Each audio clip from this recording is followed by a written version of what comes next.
ॐ गं गणपतये नमः।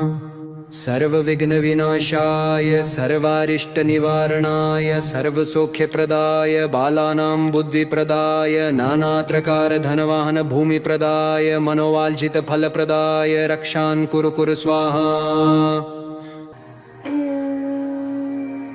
ॐ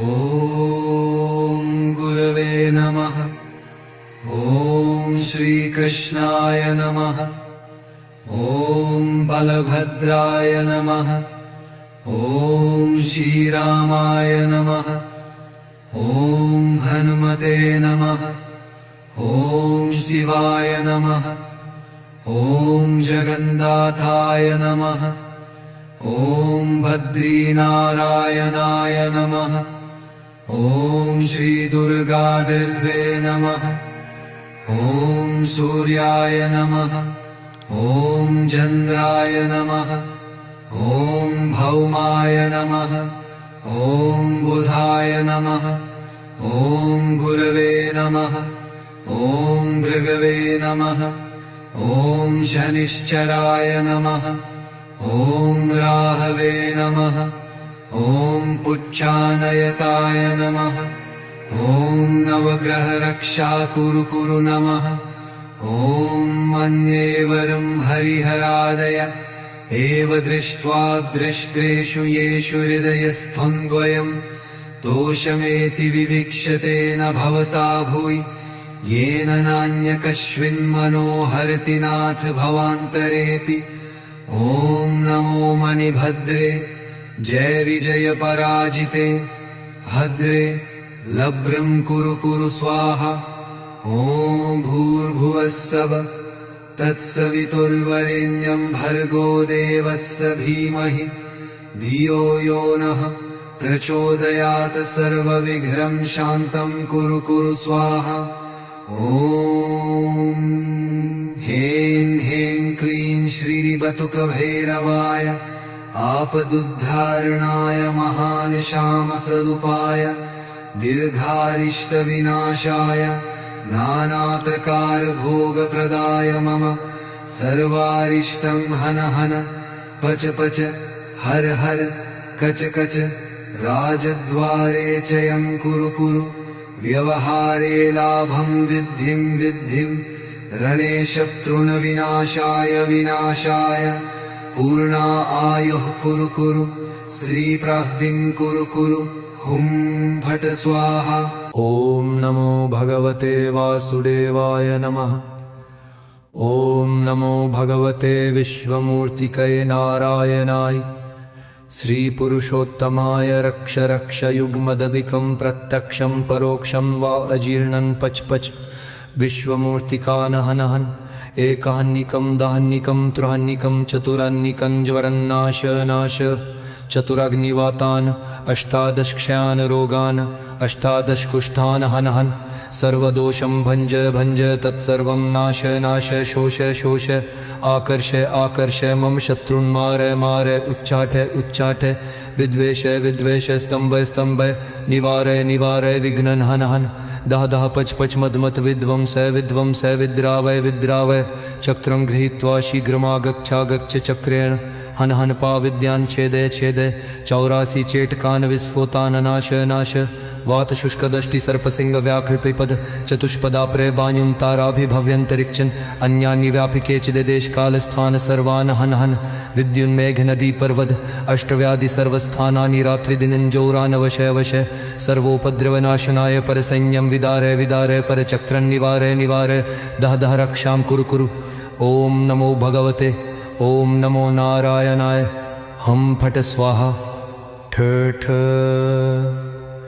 ॐ ह्रीं ह्रीं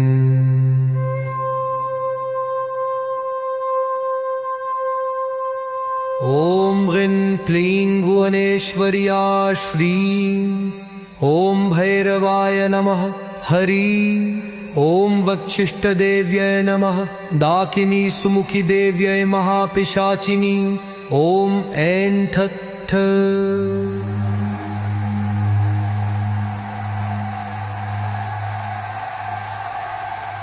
ॐ ॐ चक्रिण्या अहं रक्षां कुरु सर्वव्याधिहरिणि देव्यै नमो नमः।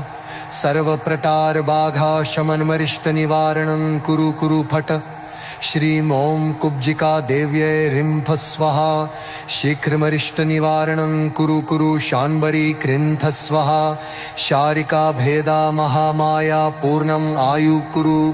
हेमवती मूलं रक्षा कुरु चामुण्डाय देव्यै। शीघ्रं विघ्नं सर्वं वायु कफपित्तं रक्षां कुरु। मंत्रतंत्र यंत्र कवच ग्रह बीरा नडतर। पूर्वजन्म दोष नडतर। यस्य जन्म दोष नडतर। मातृदोष नडतर। पितृदोष नडतर। मारण मोहन उच्चाटन वशीकरण स्तंभन उन्मूलनं भूत प्रेत पिशाच जात जादू तूना शमनं कुरु।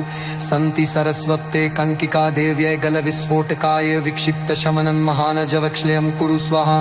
सर्वसामग्री भोगं सप्त दिवसं देहि रक्षां कुरु। क्षण क्षण अरिष्ट निवारणं दिवस प्रति दिवस दुःख हरणं मंगलकरणं कार्य सिद्धिं कुरु। हरि ओम श्री रामचंद्राय नमः। हरि ओम। भूर्भुवस्वच्चन्द्रतारा नवग्रह शेषनाग पृथ्वी देव्यै आकाशस्य सर्वारिष्टं निवारणं कुरु स्वाहा। ॐ ह्रीं ह्रीं श्रीं बटुकभैरवाय आपदुद्धारणाय सर्वविघ्ननिवारणाय मम रक्षां कुरु स्वाहा। ॐ ह्रीं ह्रीं क्लीं वासुदेवाय नमः। बटुकभैरवाय आपदुद्धारणाय मम रक्षां कुरु स्वाहा। ॐ ह्रीं ह्रीं क्लीं श्री विष्णु भगवान् मम अपराधक्षमा कुरु। सर्वविघ्नं विनाशय मम कामना पूर्णं कुरु स्वाहा। ॐ ह्रीं ह्रीं बटुकभैरवाय आपदुद्धारणाय सर्वविघ्ननिवारणाय मम रक्षां कुरु स्वाहा। ॐ ह्रीं ह्रीं क्लीं श्रीं हुं श्री दुर्गा देवी रुद्राणी सहिता रुद्रदेवता कालभैरवसः बटुकभैरवाय हनुमानसः मकरध्वजाय आपदुद्धारणाय मम सर्वदोषक्षमाय कुरु सकलविघ्नविनाशाय मम शुभमाङ्गलिककार्यसिद्धिं कुरु स्वाहा। एष विद्यामहात्म्यं च पुरा मया प्रोक्तं ध्रुवं शमक्रतो तु हन्ते तान् सर्वाश्च बलिदानवा।